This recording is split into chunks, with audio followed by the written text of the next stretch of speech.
It's so wonderful to see all of you out there in the audience. My name is Kim Lucy. I'm a 7-year breast cancer survivor. And when I was asked to tell my story, I hesitated. I thought my journey wasn't very dramatic and it wasn't very extraordinary.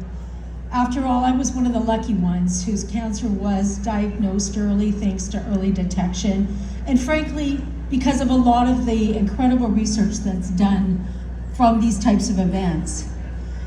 But I thought about it and I realized that every story matters. And what I've learned over the years can only offer hope and encouragement to others. My journey with A Run for the Cure actually began in 2006 with its precursor, which was called the Weekend to End Breast Cancer. I don't know if anybody participated in that, but it was 60 Ks over 2 days walking around Vancouver. I was asked to join a team called the Bosom Buddies, one of my friends. We were walking in honor of their mothers who were breast cancer survivors. We trekked over 60 kilometers alongside 2,200 passionate supporters and survivors of all ages, genders, and backgrounds. And it taught me a really vital lesson, the sense of community and that no survivor walks alone. I was really moved by that experience, walking with so many people that were in remission, those that were fighting cancer with their bald heads proudly displayed, and there were lots of young people, heartbreakingly young, that were struck with cancer. We were all surrounded by families, health professionals, friends, colleagues, and countless volunteers. And there was that sense of solidarity, of bittersweet joy, the shared sadness and triumph of doing what we were doing. And we were united by one purpose, and that was to beat breast cancer. That weekend, we raised $5.5 million. Our team walked on for 2 more years and we raised about $80,000. But it was the experience that taught me about the community and the strength of sharing and that we don't walk alone. My personal journey started in 2018. After a routine mammogram, I was called back to do some additional testing. I'd done that before, so I wasn't too worried, but this time I had to do a biopsy. That was a whole different story.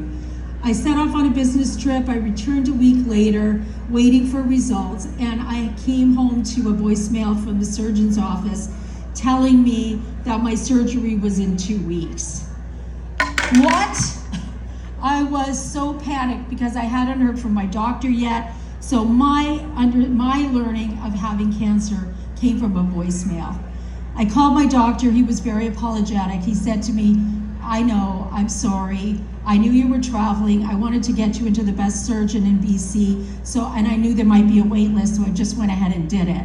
And I'm so sorry I didn't tell you myself." So it was a tough road, I think. Like so many of us, when we hear the C word, you just panic. And that's all you hear, right? My mind raced. How serious was it? Will I lose my breasts, my hair, my sense of self? The fear was overwhelming and I felt really betrayed by my body. I don't know how many of you have felt that. But I was vulnerable and out of control. And as an A-type personality who's usually in control of everything and very focused, that was a really hard thing to deal with. And I just didn't know how I was gonna fit cancer into my busy schedule. I'm sure some of you felt that way too. But it was really a wake-up call for me to slow down and to reflect. 30,790 Canadians are diagnosed with cancer each year, 1 in 8 women, and I was now a statistic. At my surgeon's appointment, I took my husband. I know I needed support. I knew I needed somebody to listen to what they were having to say because you don't hear. My diagnosis was stage 2. I had to have a lumpectomy, not a mastectomy. So that was really good news. And the surgery could wait for a couple of weeks. Thank God, because I needed time to process. And the good news is that the tumor was caught early. Again, thanks to early diagnosis and all the research that we are raising funds for. I also had a huge relief because I had a wonderful trip planned with my sales team to Europe, and I was afraid that I was going to have to miss that. You know, of course, vanity crept in. Would this be the last time I'd feel normal? Could I wear a wonderful dress with a plunging neckline? Would I have breasts after this was over? All of those crazy things that go through your head. Through the appointments, the treatment decisions, 4 weeks of radiation, the uncertainty of waiting, I kept my struggles very private. I didn't share, I didn't want to jinx anything, and I didn't really probably want to truly admit what was going on. We're all in that denial phase. I kept going one day at a time, one step at a time, thinking I'd be okay, I'll be fine. And it wasn't until the last week of my treatment that I fell apart. My super organized schedule, I had squeezed everything into the schedule, work schedule, travel schedule, and I timed things down to the minute. And they told me that I was 1 day short on my treatment for all the things I had planning coming up. I completely fell apart with the radiologist. I think he looked at me and thought I was absolutely crazy as this weeping woman in his office. And I'm trying to explain to him about my non-refundable air tickets, my work schedule, my travel schedule, and I just completely fell apart. Anyway, he said to me, don't worry, we can fix this. You can come twice in 1 day and we can get this all done. So in that moment of vulnerability, I realized I didn't have to walk this journey alone. I've been doing that, trying to keep it all to myself. Sorry, my not part. Sorry, it's really loud to me.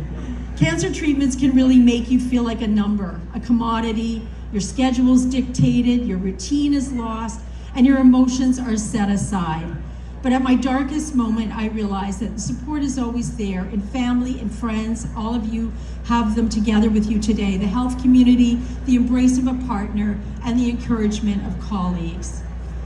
Fast forward 5 years to 2023 when I was at the Ladner May Day Parade, and I saw this amazing group of women wearing PDFs. They were doing a dragon dance and they were towing a mini dragon boat. They were the Abreast in a Boat D's Divas. You can see they were a breast cancer survivor team paddling in my own community, and their energy and camaraderie inspired me. When I retired 6 months later, I joined them, seeking the joy and community and shared strength. Becoming a diva reinforced what I had learned, is that we don't walk alone. We don't have to do this fight alone. Surrounded by these powerful women, uplifted by their positivity and their resilience, I found new hope, community, and support. Together, we celebrate our wins, we learn from our losses, we comfort each other in challenging times, and we inspire each other to keep moving forward. Because of them, I'm more open about my story, more passionate about finding a cure for cancers of all types. We're never on this journey alone. We're lifted by family, friends, health professionals, colleagues, and even strangers. Those who inspire us, those that walk beside us, and those who share in strength and support. Today, let's honor them. Let's dedicate each step, each moment to those we've lost and those who walk beside us in love, strength, and friendship. Thank you for supporting CIBC Run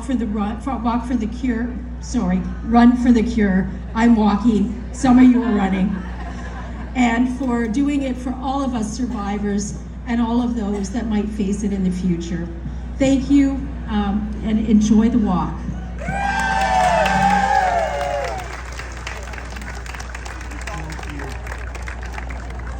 Thank you, Kim, for sharing your story with us today, and to all of our speakers for your inspiring words. Now, I'm thrilled to present